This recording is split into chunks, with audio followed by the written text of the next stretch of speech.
Hello everyone. MP police के previous questions में maths का ये पार्ट 41 और इसमें सॉल्व कर रहे हैं 31 अगस्त 2017 का शिफ्ट 1 का पेपर। पहला क्वेश्चन है, 2 डाइस को एक साथ फेंका जाता है तो हमें प्रायिकता बतानी है ऐसा सम आने की जो कि 4 का मल्टीपल हो, ऐसा योग जो 4 का गुणांक हो। तो प्रोबेबिलिटी निकालने का फॉर्मूला होता है फेवरेबल केसेस और डिवाइड में टोटल केसेस। तो टोटल केसेस यहाँ पर कितने हो जाएंगे, 6 की पावर n, और यहाँ पर पास से 2 हैं तो n इक्वल टू 2 हो जाएगा, तो ये हो जाएगा 6 की पावर 2 इक्वल टू 36।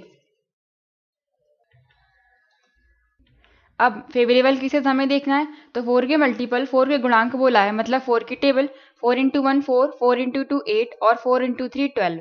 अब 4 इंटू 4 16 होता है, लेकिन 16 पॉसिबल नहीं हो सकता क्योंकि मैक्सिमम नंबर 6 और 6 हो सकता है, इनको प्लस करेंगे तो 12 ही आएगा, मतलब हमें 12 तक सम देखना है, 4 8 और 12, क्योंकि इससे ज़्यादा पॉसिबल नहीं है। तो जब हम पहली डाइस को फेंकेंगे तो हमें 6 नंबर मिल सकते हैं, 1 2 3 4 5 और 6। इसी तरह से जब हम दूसरी डाइस को फेंकेंगे तो भी सेम नंबर हमें मिल सकते हैं, 5 और 6। इसमें हमें इन दोनों डाइस के नंबर्स को प्लस करके ऐसा नंबर लाना है जो कि 4 के मल्टीपल हो, और 4 के मल्टीपल हमने ये निकाल लिए हैं। सबसे पहला है 4, तो हमें 4 देखना पड़ेगा इनमें किन किन को प्लस करके 4 मिल सकता है। अगर हम 1 के साथ देखें तो 1 के साथ 1 और 1 नहीं मिलेगा, 1 और 2, 1 और 3, तो 1 और 3 4 हो सकता है, तो पहला केस हमारा हो गया 1 और 3। इसके बाद 4 और कैसे मिल सकता है, 1 के साथ 5 1 6 नहीं मिलेगा। इसके बाद हम 2 पर आते हैं, तो 2 के साथ अगर हम 2 को प्लस कर दें तो 4 बन जाएगा, 2 और 2। इसके बाद 2 के साथ कभी भी हमें 4 नहीं मिल रहा है। यहाँ पर 3 के साथ देखें तो 3 के साथ केवल 1 के कॉम्बिनेशन के साथ ही हमें 4 मिल रहा है, तो 3 और 1, ये एक और केस हो गया। इसके अलावा हमें 4 सम नहीं मिलेगा। इसके बाद हम नेक्स्ट पे आते हैं 8। 8 हमें कैसे कैसे मिल सकता है, 1 के साथ देखें तो 1 के साथ 6 7 हो जाएगा, मतलब 1 की कंडीशन में नहीं मिलेगा। नेक्स्ट 2 पर आते हैं, तो 2 के साथ 6 को प्लस करेंगे तो 8 आ जाएगा। इसके बाद हम 3 के साथ देखें तो 3 और 5 मिलकर 8 बनाते हैं, तो 3 और 5 एक दूसरा केस हो गया। फिर 4 के साथ 4 को प्लस करेंगे तो 8 आ जाएगा। फिर इसके बाद 5 के साथ देखें तो 5 में 3 जोड़ेंगे तो 8 मिल जाएगा। इसी तरह से लास्ट में 6 के साथ केवल 2 प्लस करने पर ही हमें 8 मिल रहा है, और इसके अलावा कहीं पर भी 8 नहीं मिल रहा है। इसके बाद नेक्स्ट 12 पर आते हैं, तो 12 केवल हमें 6 और 6 को जोड़ने पर ही मिलेगा। तो ये हमारे फेवरेबल केस हो गए जिनका योग 4 का गुणांक है। 1 2 3 और 3 9, टोटल 9 हो गए। 9 से इसको डिवाइड कर देंगे तो 4 से डिवाइड हो जाएगा, इक्वल टू 1/4। तो आंसर है 1/4 सेकेंड। नेक्स्ट है A is shorter than B. A B से लंबा है जो कि सी से छोटा है, मतलब बी सी से छोटा है। डी इज, ये तो रीजनिंग का क्वेश्चन है, देख लेते हैं। तो इसमें जो लंबा है उसको हम ऊपर रखेंगे और जो छोटा है उसको नीचे की तरफ। ए बी से लंबा है तो ए यहाँ कहीं होगा और बी नीचे होगा। इसके बाद B is who is shorter than C, तो जो हु लिखा है वो बी के लिए यूज करते हैं, तो बी छोटा है सी से। इसका मतलब सी को हमें यहाँ ऊपर रखना पड़ेगा कहीं। D is taller than E, D E से लंबा है, तो हमें मालूम नहीं है यहाँ पर कि डी और ई को कहाँ रखना है, तो डी और ई को हम यहाँ कर देते हैं। डी ई से लंबा है तो डी को हमने ऊपर रख दिया। बट शॉर्टर देन बी, मतलब बी से छोटा है, तो डी जो है वो बी से छोटा है, मतलब बी के नीचे आएगा डी, तो डी यहाँ हो गया, और डी से छोटा बी है ई, तो ई उसके नीचे। सी इज शॉर्टर देन ए, तो वो तो छोटा है ही, तो ये हमारा सीक्वेंस बन गया। यहाँ बताना है सबसे लंबा कौन है, सबसे लंबा है ए, आंसर हो जाएगा थर्ड। नेक्स्ट है, यहाँ पर हमें कुछ डिजिट दी गई हैं, हमें इन सभी का यूज करके 5 डिजिट नंबर या 5 अंकों की संख्या बनानी है जो कि 2 से डिविजिबल हो या 2 से भाज्य हो। तो कोई भी नंबर 2 से डिविजिबल या 2 से भाज्य तब होगा जब उसके लास्ट में इकाई अंक पर या तो 0 होना चाहिए या फिर 2 होना चाहिए या फिर 4, इस तरह से 4 6 इस तरह से चलते जाते हैं। लेकिन यहाँ पर हम डिजिट देखें तो केवल 0 1 2 3 और 5 दी गई, तो यहाँ से हम अगर इकाई के अंक पर लाना चाहें तो या तो 0 आ सकता है या फिर 2 आ सकता है, तो केवल 0 और 2 के लिए हम देखेंगे कि लास्ट में कैसे कैसे मिल सकता है, तभी वो नंबर 2 से भाज्य कहलाएंगे। तो 5 डिजिट का नंबर बनाना है तो हम 5 जगह बना लेते हैं। इसमें हमें ये देखना है कि लास्ट में जो इकाई का अंक या यूनिट डिजिट की प्लेस है वहां पर या तो 0 आए या फिर 2 आए। तो हम इसके अलग अलग तरीके निकालेंगे, 0 के और 2 के, और दोनों को प्लस कर देंगे। तो सबसे पहले वाले केस में हम 0 के लिए देख रहे हैं कि सबसे लास्ट के डिजिट पर 0 आए। इसके लिए हम तरीके देख रहे हैं। तो इस जगह पर 0 रखने के कितने तरीके हैं? 0 तो एक ही है, तो एक तरीका हो जाएगा। अब 5 डिजिट थी, 5 में से एक तो चली गई, तो बची कितनी? बाकी की 4। तो बाकी की 4 में से इस जगह पर पहली वाले नंबर पर हम 4 तरीके हो गए, कोई भी डिजिट रख सकते हैं।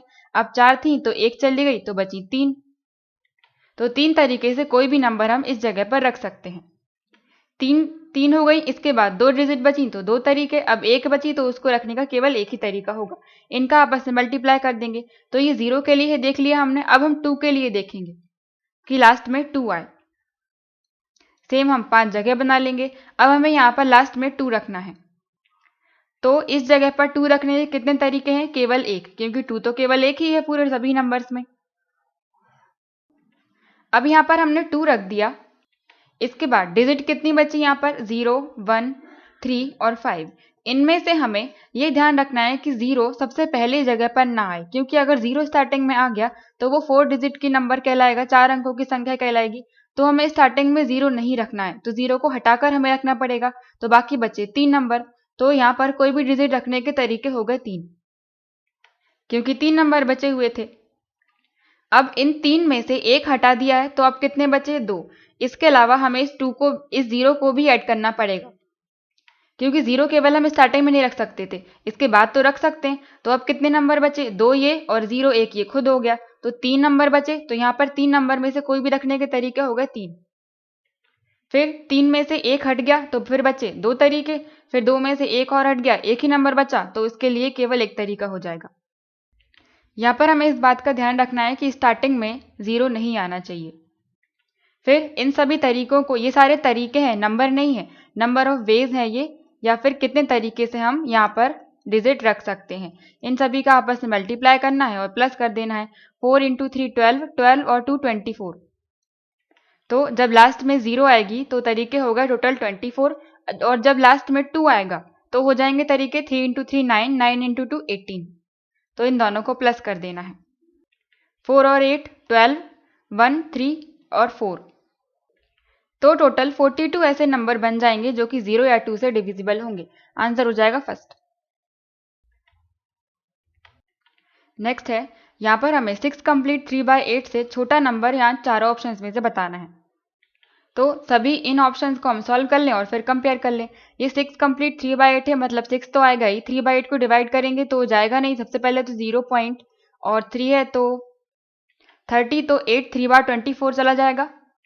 6 बचे, 0 60, तो 7 बार 56, 6.037। इनको प्लस कर देंगे तो आ जाएगा 6.0। ये इसमें प्लस कर रहे हैं, 6 + 0.37, और प्लस करेंगे तो आ जाएगा 6.37। मतलब हमें 6.37 से कम देखना है इनमें से। तो यहाँ पर हम देखें 5/8 है, जो कंप्लीट नंबर में लिखा था 3/8। अब 3/8 से तो बड़ा है ये 5/8, मतलब इसमें हम जब कुछ और वैल्यू 1/3 को भी ऐड करेंगे, मतलब ये तो बड़ा आ जाएगा, तो ये नहीं होगा, हमें छोटा बताना है। इसके बाद हम यहाँ प्लस करें तो होल नंबर को पहले प्लस कर लेते हैं। 3 और 3 हो जाएगा 6, प्लस बाकी फ्रैक्शन पार्ट 1/3 प्लस 2/3। इन दोनों को प्लस करेंगे तो एलसीएम आ जाएगा 3। केवल इतने पार्ट को हम देख रहे हैं, 3 यहाँ 1 और प्लस 2, तो यह आ जाएगा 3/3। कैंसिल करेंगे तो 1, तो 6 में हम जब 1 प्लस करेंगे तो ये 7 आ जाएगा, तो बड़ा है, 6.37 से बड़ा है, तो ये आंसर नहीं होगा। इसके बाद थर्ड ऑप्शन में 4 और 2 हो जाएंगे 6। इसके बाद हम फ्रैक्शन वाला या भिन्न वाला पार्ट देख रहे हैं, तो ये क्या है 1/2 प्लस 3/4। तो यहाँ पर हमें इतने पार्ट को सॉल्व करना है। नीचे का डिनोमिनेटर हम सेम कर दें, या तो एलसीएम लेके भी कर सकते हैं।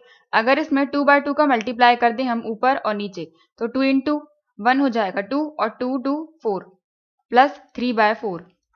इनको प्लस करेंगे तो डिनोमिनेटर सेम है 4, तो आ जाएगा 2 + 3 5, 5/4 आ गया। इसको 6 तो पहले से ही हमारे पास 5/4 है, डिवाइड करेंगे तो 1 फिर पॉइंट समथिंग कुछ आएगा, तो 6 और 1 तो 7 पहले ही हो गए, मतलब ये बड़ा हो गया इससे, तो ये भी नहीं होगा। तो लास्ट बचा फोर्थ ऑप्शन, ये इसका राइट आंसर है। इसको सॉल्व भी करें तो 2 और 4 हो जाएगा 6। इसके बाद बाकी बचा हुआ 1/8 और 1/8 हो जाएंगे 2/8।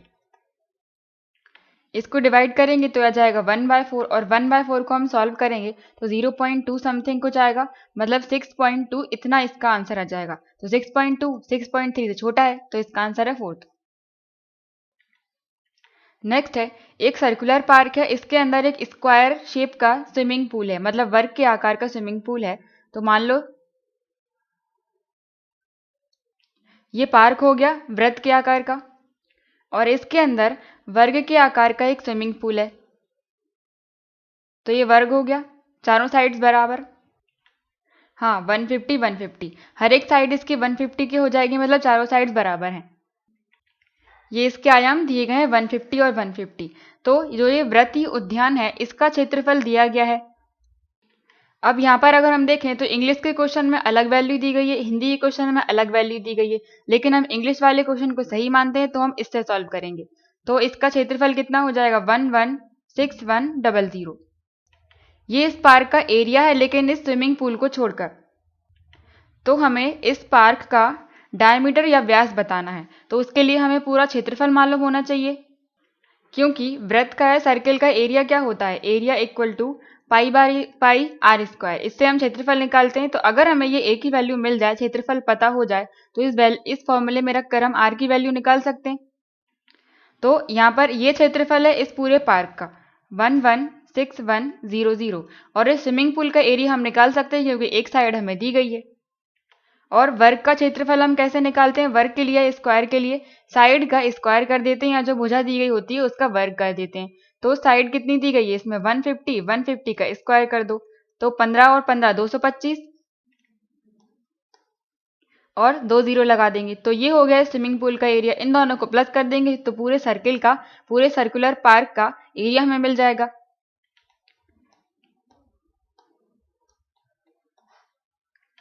ये हो जाएंगे 0 0 5 1 और 6 6 और 2 8 और 3 1 138,600। तो ये एरिया आ गया पूरे वृत्त का।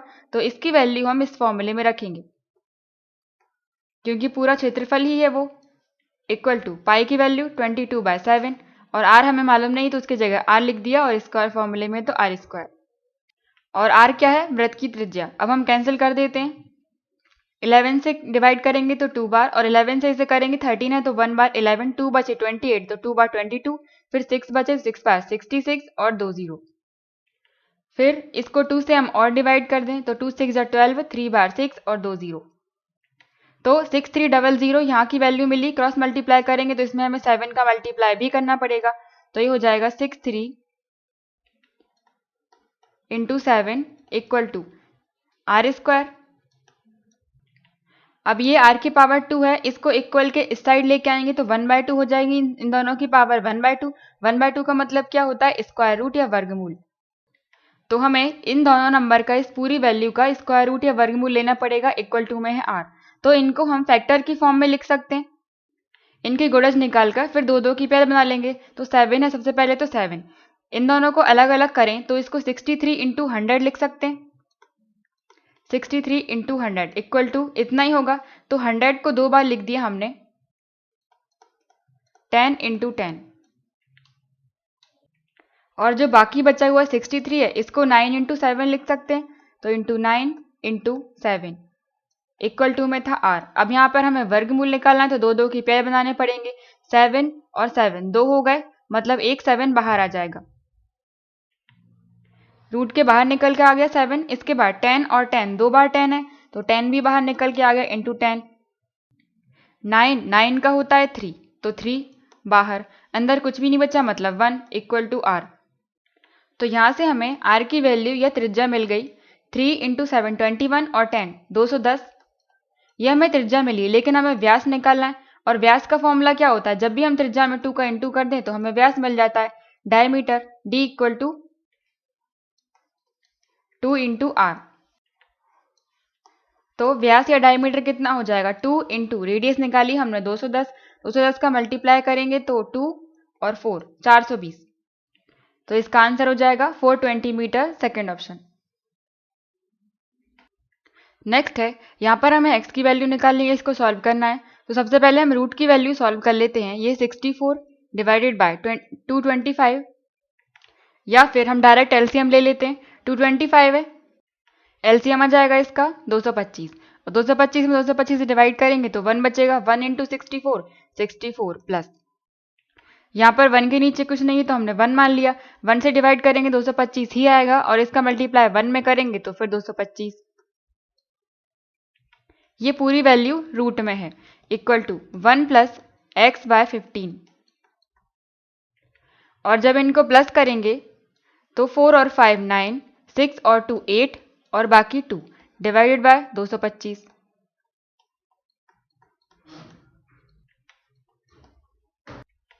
और इसका हम वर्गमूल देखें तो 289 किसका होता है, 17 का, और 225 15 का, equal to 1 plus x by 15।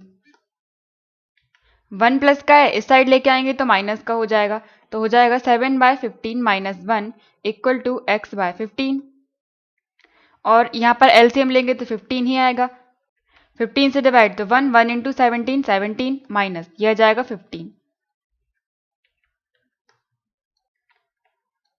17 में से 15 माइनस करेंगे तो बचेगा 2 by 15 equal to x by 15। यहाँ से 15 और 15 कैंसिल, तो क्या बचा, x इक्वल टू 2। तो x की वैल्यू आ गई 2, सेकेंड ऑप्शन। नेक्स्ट है, इन सभी ऑप्शंस को हमें असेंडिंग ऑर्डर या आरोही क्रम में लगाना है। आरोही क्रम मतलब सबसे पहले छोटा, फिर उससे बड़ा, इस तरह से। तो यहाँ पर ऑप्शन में हम नंबर देखें तो सभी नंबर सेम है चारों ऑप्शंस में।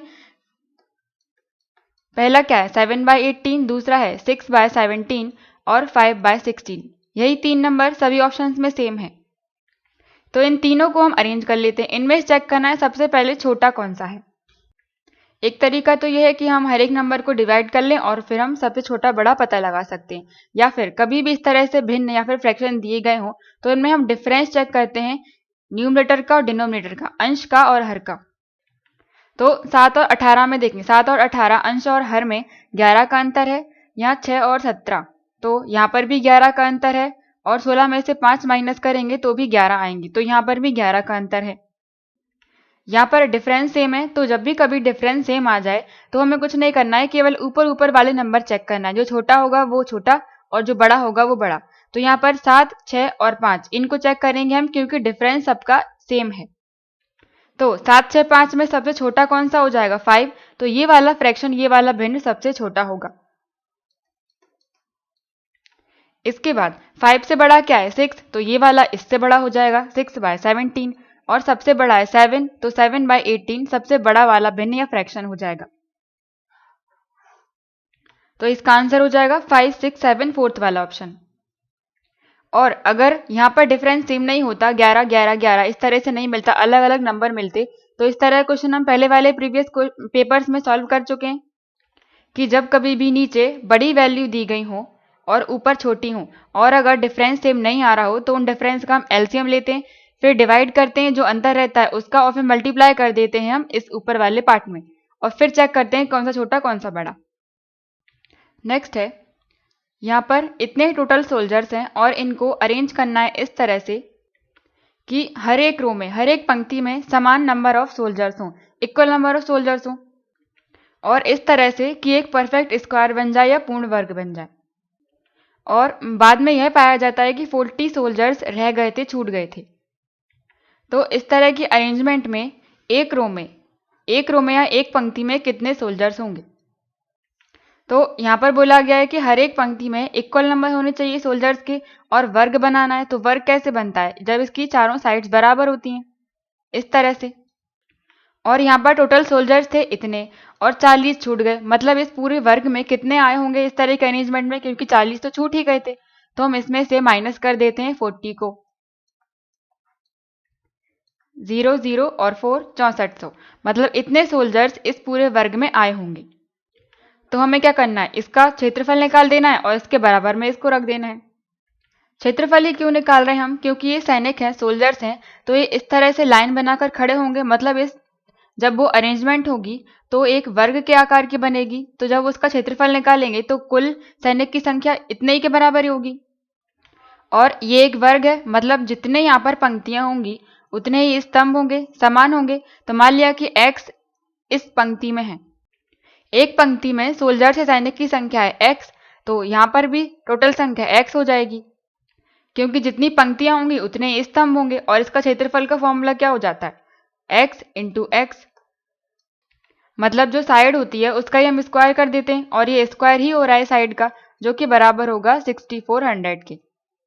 क्योंकि मान लो जैसे कोई ये एक बॉक्स है और इसमें कोई भी चीज रखी हुई, कुछ सामान रखा हुआ है, 1 2 3 इस तरह से रखा है, और 1 2 3 ये रखा है, तो इसमें कुल कितने सामान है, तो उसके लिए क्या करते हैं हम, जितने इस पंक्ति में होते हैं और जितने इस स्तंभ में होते हैं दोनों का मल्टीप्लाई कर देते हैं। तो 3 इसमें हो गए, और यहाँ पर 1 और 2 2, तो इन दोनों का मल्टीप्लाई कर दो, 3 इंटू 6 6 होंगे टोटल जो भी सामान इसमें रखे होंगे। वही चीज हम यहाँ पर कर रहे हैं, x और x का मल्टीप्लाई, और टोटल हमें मालूम है कि इतना है, तो यहाँ से x की वैल्यू निकाल लेंगे, ये हो जाएगा एक्स स्क्वायर इक्वल टू 6400।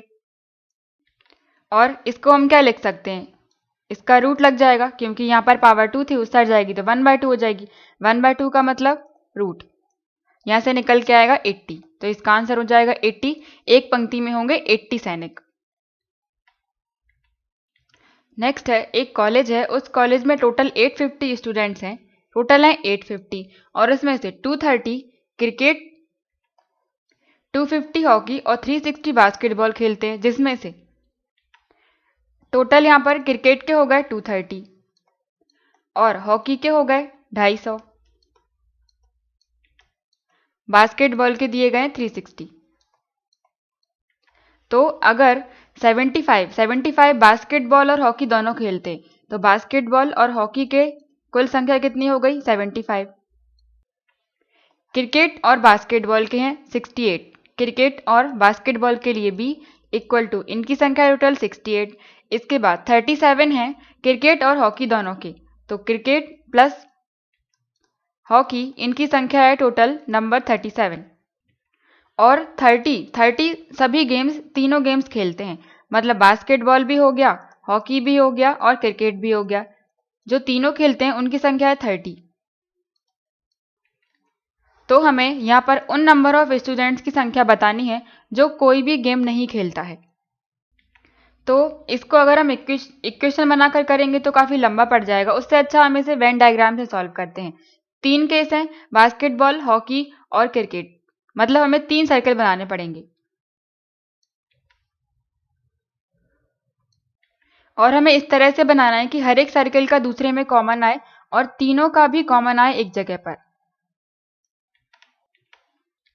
3 थे तो तीनों के लिए अलग अलग कलर से बना लिया। अब मान लो कि जो ब्लू है वो है बास्केटबॉल का, और जो ग्रीन कलर से बना है वो हो गया हॉकी का, और बाकी ये हो गया रेड का क्रिकेट का।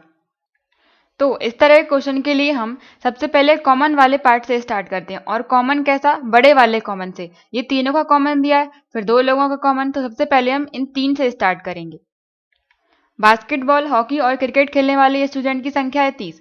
तो यहाँ पर अगर हम बास्केटबॉल, हॉकी और क्रिकेट तीनों का कॉमन पार्ट देखें तो ये वाला पार्ट आएगा इतना इतना, ये पार्ट ऐसा है जो हर एक सर्किल के अंदर आता है, मतलब ये हो जाएंगे 30 स्टूडेंट्स जो तीनों गेम खेलते होंगे। इसके बाद हम आएंगे, 3 लोगों का कॉमन हो गया, इसके बाद हम 2 के कॉमन पे आएंगे। बास्केटबॉल और हॉकी के टोटल है 75, मतलब हमें बास्केटबॉल और हॉकी दोनों का कॉमन लेना है। तो बास्केटबॉल का हो गया ब्लू वाला और हॉकी का हो गया ग्रीन वाला, तो इन दोनों का कॉमन पार्ट कौन सा है, ये इतना इतना इतना पार्ट, जिसमें से तीनों का है 30, तो ये केवल पार्ट जो होगा वो बास्केटबॉल और हॉकी का होगा। तो यहाँ पर हमें 75 नहीं लिखना है, क्योंकि 30 हम पहले ही ले चुके हैं। जो तीनों वाले थे उनमें 2 वाले लोग भी तो शामिल होंगे, तो वो हमें माइनस करना पड़ेगा। 75 में से 30 माइनस कर देंगे तो आ जाएगा 45, मतलब बास्केटबॉल और हॉकी वाले स्टूडेंट की संख्या कितनी आ गई, 45। इसके बाद क्रिकेट और बास्केटबॉल के 68 हैं, तो क्रिकेट हो गया ये रेड वाला और बास्केटबॉल ब्लू, तो इन दोनों का कॉमन पार्ट क्या है, ये इतना। बास्केटबॉल और क्रिकेट के 68 थे टोटल, 30 हम पहले ही ले चुके हैं, तो 68 में से 30 माइनस करने पड़ेंगे, तो ये हो जाएगा 38। बास्केटबॉल और क्रिकेट की संख्या आ गई 38। अब लास्ट है क्रिकेट और हॉकी, क्रिकेट और हॉकी का कॉमन पार्ट है ये, ग्रीन और रेड वाला। तो टोटल 37 है और 30 पहले ही ले चुके हैं हम, तो 37 में से 30 माइनस करेंगे तो 7, तो इन दोनों का कॉमन आ जाएगा, वो है 7। इसके बाद हम आएंगे एक एक वाले पार्ट पे। अब हम एक एक गेम का देख रहे हैं। तो क्रिकेट के टोटल है 230। क्रिकेट का क्या है, ये रेड वाला। अब इसमें से 7, 30 और 38 पहले ही ले चुके हैं, तो माइनस करना पड़ेगा।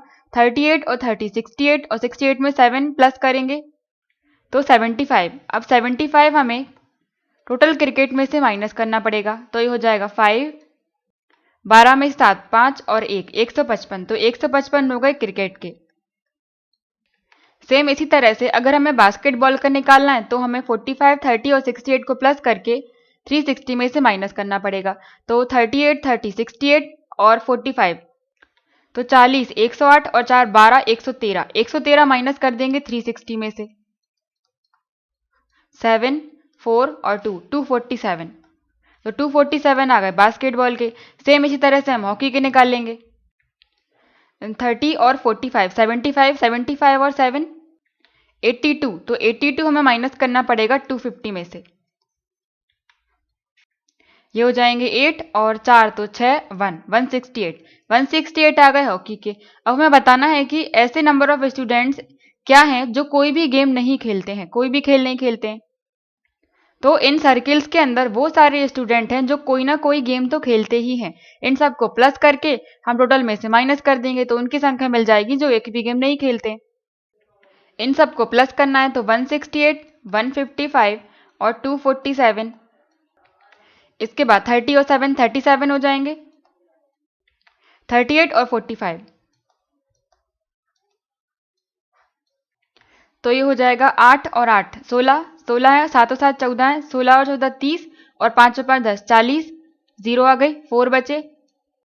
6 और 4 10, 15 और 4 19, 19 है, और 6 और 4 ये 10 हो गए, तो 19 और 10 29 हो गए।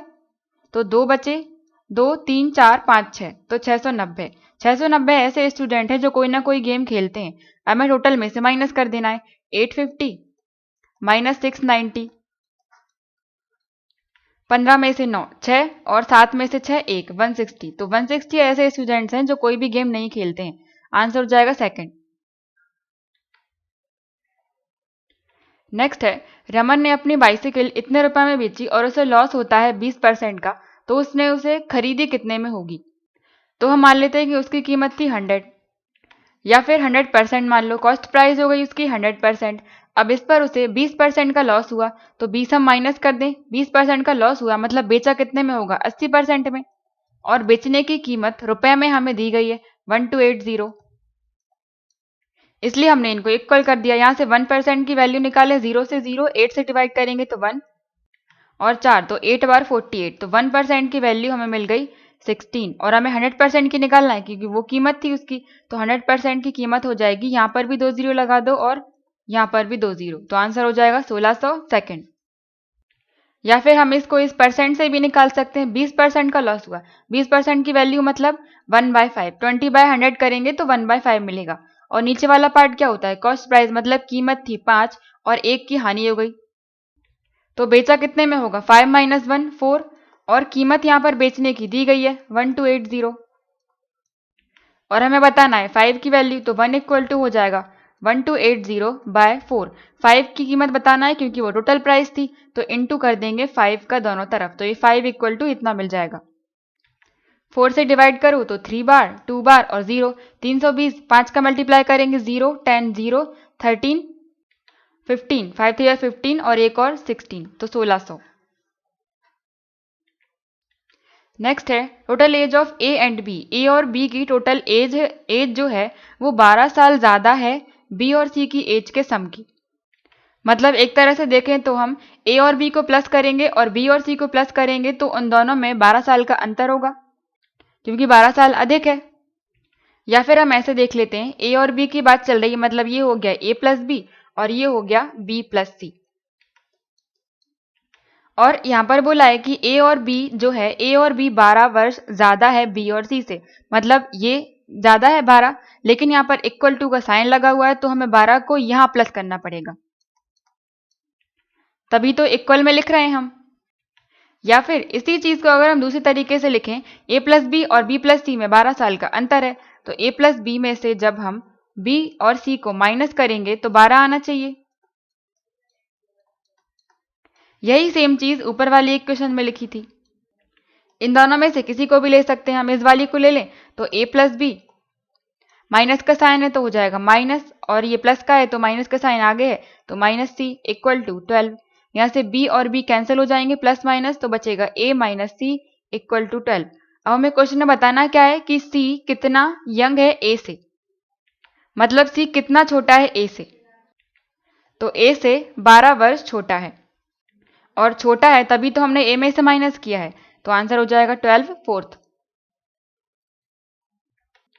नेक्स्ट है, ए और बी किसी काम को 30 दिन में फिनिश कर सकते हैं और वो 20 दिनों तक साथ काम करते हैं, उसके बाद बी छोड़कर चला जाता है। अब बी छोड़कर चला गया तो करेगा कौन? ए ने उसे 15 दिन में खत्म किया बाकी बचा हुआ काम। तो हमें बताना है कि ए अकेला उस काम को कितने दिन में खत्म कर लेगा। अब इसको हम टोटल डेज मानकर एलसीएम निकालकर टोटल वर्क वैसे नहीं कर सकते क्योंकि लेंथी पड़ जाएगा। यहां पर हम टोटल वर्क को 1 मानकर कर सकते हैं। मान लिया कि टोटल वर्क है 1 और ए और बी किसी काम को 30 दिन में फिनिश करते हैं, तो ए प्लस बी का 1 दिन का काम हम निकाल सकते हैं, ए प्लस बी का 1 डे वर्क। 1 डे वर्क हम कैसे निकालते थे? टोटल वर्क जितना होता था उसमें हम डिवाइड करते थे जितने कुल दिन लगते थे उससे, तो 30। तो एक दिन में ये लोग काम करेंगे 1/30। एक दिन में 1/30 कर रहे हैं तो स्टार्टिंग में 20 दिनों तक तो वो साथ में काम कर रहे हैं, तो एक दिन में 1/30 किया तो 20 दिनों में कितना कर लेंगे? तो 20 डेज का वर्क हो जाएगा। 20 का यहाँ पर ही मल्टीप्लाई कर दो 20/30। या फिर हम ऐसे देख लें, ए प्लस बी का 1 डे का 1/30 वर्क है, एक दिन में 1/30 वर्क करते हैं, तो 20 दिन में कितना कर लेंगे? इसमें दोनों तरफ 20 का मल्टीप्लाई कर दो, तो 1 में करेंगे 20 और यहाँ पर करेंगे तो 1/30 में 20 करेंगे तो 20/30। 20 दिन में काम हो गया 20/30, तो ये कितना हो जाएगा? 0 से 0 कैंसिल कर देंगे तो बचेगा 2/3। 2/3 वर्क कंप्लीट हो गया। इसके बाद बी छोड़कर चला जाता है तो बाकी बचा हुआ काम कितना हो गया? टोटल था 1, 2/3 हो चुका है, तो अब बचा कितना? 1 माइनस 2/3। ये हो जाएगा 3, 3 में से 2 माइनस करेंगे तो 1, तो 1/3। 1/3 काम अब बचा हुआ है, और ये बचा हुआ काम कौन करेगा? ए, क्योंकि बी तो छोड़कर चला चुका है। तो ए के लिए हम देख रहे हैं, ए को काम करना है जो कि बाकी बचा हुआ है, और बचा हुआ शेष काम है 1/3। 1/3 वर्क है और इसको करने में बाद में 15 दिन लग रहे हैं। 15 दिनों पश्चात ए शेष कार्य को पूरा कर लेता है। जो शेष कार्य था उसको करने में 15 दिन लगे, 15 डेज। तो यहां से अगर हम 3 का मल्टीप्लाई क्रॉस मल्टीप्लाई करेंगे तो 3 का मल्टीप्लाई 15 में कर दें तो यहां से मिल जाएगा 1 work equal to 15 into 3 45 days. तो 1 वर्क की वैल्यू आ गई, तो ए को एक वर्क करने के लिए 45 डेज लग जाएंगे, और टोटल वर्क हमने एक ही माना था और यही क्वेश्चन में पूछा था कि पूरा काम करने के लिए ए को कितना टाइम लगेगा, तो ए को टाइम लग जाएगा 45 डेज, फर्स्ट ऑप्शन। या फिर इसको हम एक और तरीके से कर सकते हैं। टाइम एंड वर्क का चेन रूल क्या होता था? मैन, डे और आवर्स डिवाइड में हम वर्क का डिवाइड करते थे, इक्वल टू करके इस तरह से इक्वेशन बनती थी। तो यहाँ पर मैन दिए गए हैं और डेज दिए गए हैं, तो केवल हम मैन और डेज को ले रहे हैं, तो उनका मल्टीप्लाई करके टोटल वर्क हमें मिल जाएगा, और बाकी बची हुई चीजें हम नहीं ले रहे हैं। मतलब हम क्या करेंगे? M1D1 equal to M2 into D2, man और डेज, और ये हम क्या इक्वल रख रहे हैं? Total work. तो पहली कंडीशन हम देखें, ए और बी। पहले मैन कितने? 2 हैं, तो इन दोनों को साथ में लिख लेंगे, ए प्लस बी। ए के लिए हम ए ले रहे हैं और बी के लिए बी। ये हो गया मैन वाला पार्ट। इसमें मल्टीप्लाई करना है दिन का, तो दिन कितने लगते हैं? 30, तो इंटू 30 इक्वल। अब ये जो काम ये कर चुके हैं इसी को फिर से करना है। कैसे? कि अगर 20 दिनों तक दोनों साथ में काम करें, मतलब 20 दिन तक तो हमें ए प्लस बी दोनों को लेना पड़ेगा। ए प्लस बी, मैन की जगह ये आ गए और दिन कितने लग रहे हैं? 20। इसके अलावा बाकी बचे हुए काम और है तो प्लस, बी छोड़कर जा चुका है तो ए बचेगा, मैन की जगह पर केवल ए लिखेंगे, इंटू ए को बाकी बचे हुए काम कितने में टाइम लग रहा है? 15 दिन में खत्म कर ले रहा है, तो 15 डेज। अब ये टोटल वर्क हो गया। जो इतना काम था इसको दूसरे तरीके से हम इस तरीके से कर रहे थे। और ये ए और बी क्या है, ये ए और बी, ये हमने एक दिन का काम माना है, ए का ए और बी का एक दिन का काम बी, या फिर एक तरह से एफिशिएंसी या फिर कार्यक्षमता कह लें। ए का वन डे वर्क ए और बी का वन डे वर्क बी, दोनों को प्लस किया तो ए और बी दोनों का वन डे वर्क मिल जाएगा। तो एक दिन के काम में हम कुल टोटल डेज का मल्टीप्लाई कर देंगे तो दिन मालूम, तो टोटल वर्क मालूम चल जाएगा। अब इस इक्वेशन से हम ए और बी का रेशो निकालेंगे।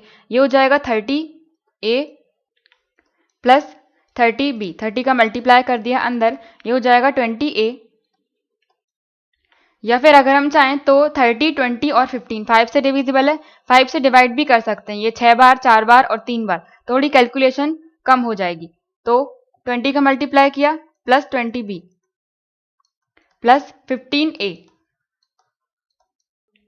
ये 20 है, ये 15 है, 35 हो गया। 35 ए में से हम 30 ए को माइनस करेंगे, जब इस साइड लेके आएंगे तो बचेगा केवल 5 ए इक्वल टू, ये 30 है, ये 20 है, 20 को हम इस साइड लेके आएंगे तो माइनस हो जाएगा, 30 माइनस 20 10 बी,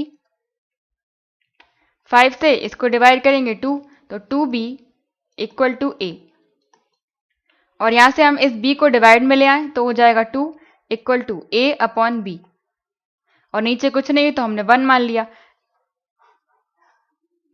यहां से हमें ए और बी का रेशो मिल गया। ये क्या है, एक दिन का काम हमने निकाला है, क्योंकि ए क्या माना था हमने, वन डे वर्क या फिर एफिशिएंसी या कार्यक्षमता, तो ए का वन डे वर्क हमें मिल गया 2 और बी का वन डे वर्क मिल गया 1। और अगर हम a इक्वल टू 2 और b इक्वल टू 1 इस इक्वेशन में रखेंगे तो टोटल वर्क हमें मिलेगा और दोनों जगह से बराबर ही मिलेगा। तो हम इस वाले पार्ट में से a इक्वल टू 2 और b इक्वल टू 1 रखकर टोटल वर्क निकाल रहे हैं। a कितना है 2, तो 2 प्लस b की वैल्यू है 1, तो 1 इंटू 30, ये निकाल रहे हैं हम टोटल वर्क। 2 प्लस 1 3 और 3 90, टोटल वर्क आ गया 90। अब हमें करवाना है ए से, तो ए का एक दिन का काम हमें मालूम है, ए का वन डे वर्क है 2, टोटल वर्क में डिवाइड कर देंगे तो हमें ए के टोटल दिन मालूम चल जाएंगे, 2 से इसको डिवाइड करेंगे तो आ जाएगा 45।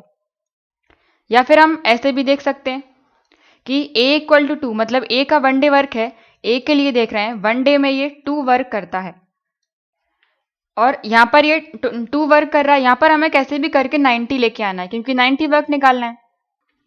तो अगर हम इस इक्वेशन में दोनों तरफ 45 45 का मल्टीप्लाई कर दें तो यहाँ पर 90 मिल जाएगा। तो 45 डेज, 1 इंटू 45 45 और 45 इंटू 2 हो जाएंगे 90। तो 90 वर्क करने के लिए ए को 45 डेज लगेंगे। Answer first.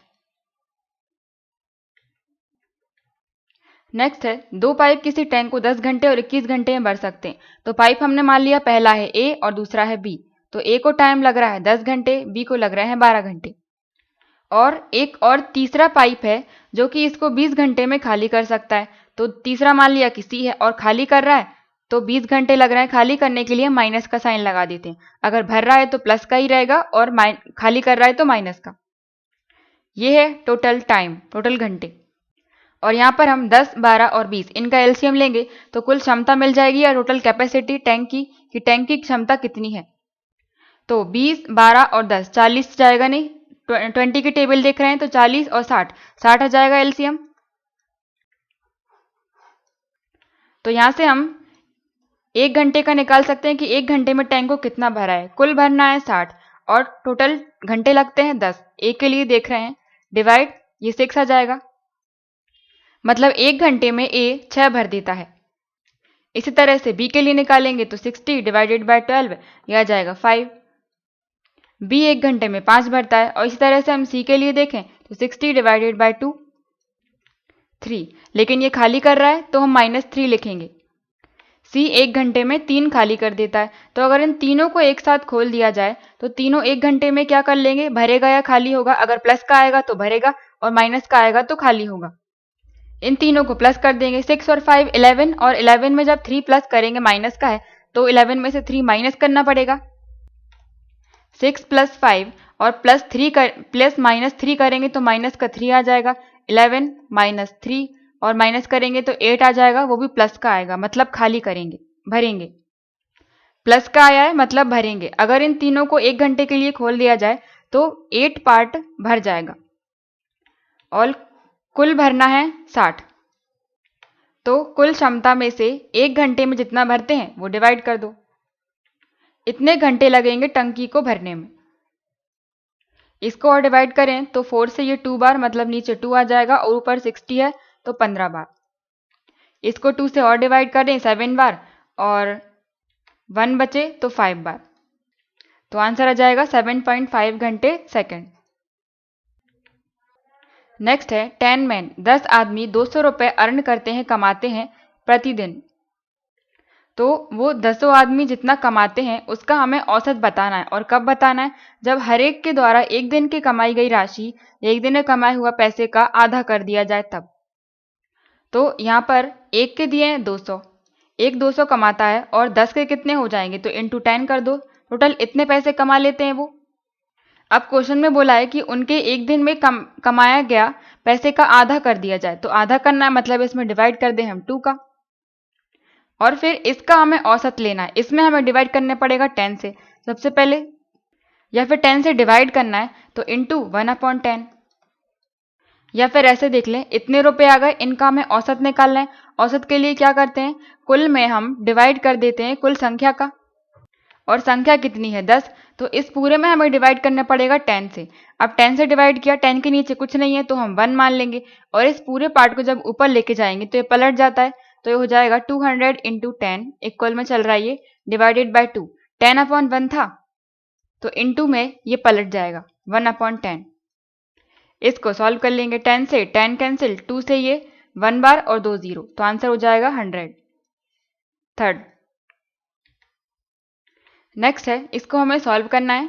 2180 डिवाइड में है 0.4 इक्वल टू, पॉइंट हटाएंगे तो 1 0 ऊपर चला जाएगा क्योंकि एक नंबर के बाद पॉइंट था। इसको फिर 4 से डिवाइड कर दें। ये 21 है तो 5 बार 20, 18 बचा, 4 4 जा 16, 2 बचे मतलब 20, फिर 5 बार, और ये 1 0 और बच गया तो 0।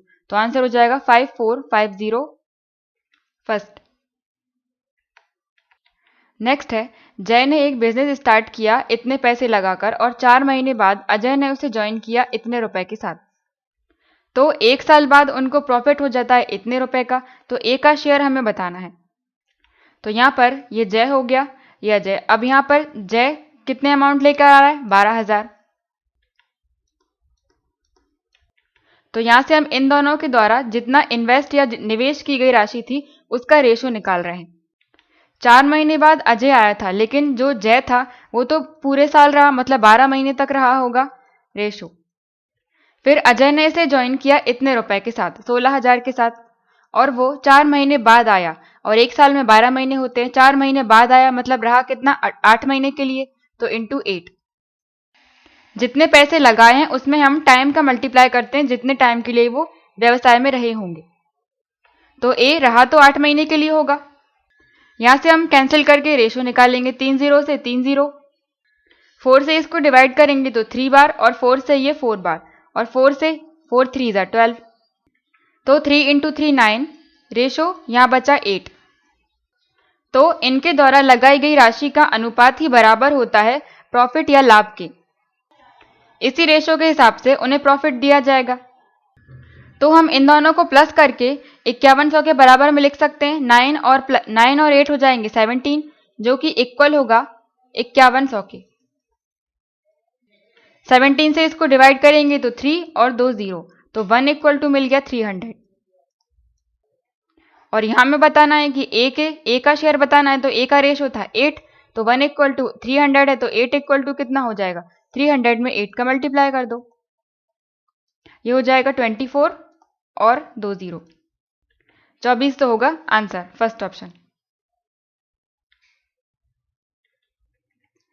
इसके आगे क्वेश्चन हम नेक्स्ट वीडियो में देखेंगे। Thank you.